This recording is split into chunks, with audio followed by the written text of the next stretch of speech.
किताब मुकद्दस में से 41वें ज़बूर की तिलावत। मुबारक है वो जो गरीब का ख्याल रखता है, खुदावंद मुसीबत के दिन उसे छुड़ाएगा। खुदावंद उसे महफूज और जीता रखेगा और वो ज़मीन पर मुबारक होगा।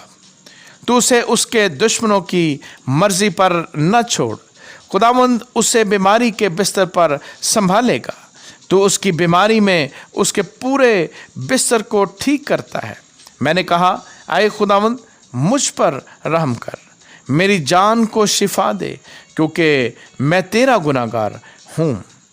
मेरे दुश्मन ये कहकर मेरी बुराई करते हैं कि वो कब मरेगा और उसका नाम कब मिटेगा।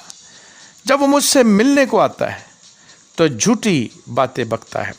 उसका दिल अपने अंदर बदी समेटता है। वो बाहर जाकर उसी का जिक्र करता है। मुझसे अदावत रखने वाले सब मिलकर मेरी गीबत करते हैं। वो मेरे खिलाफ मेरे नुकसान के मंसूबे बांधते हैं।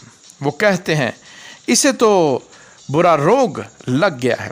अब जो वो पड़ा है तो फिर उठने का नहीं, बल्कि मेरे दिली दोस्त ने जिस पर मुझे भरोसा था और जो मेरी रोटी खाता था, मुझ पर लात उठाई है।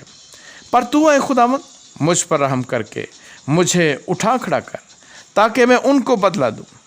इससे मैं जान गया कि तू मुझसे खुश है, कि मेरा दुश्मन मुझ पर फतह नहीं पाता।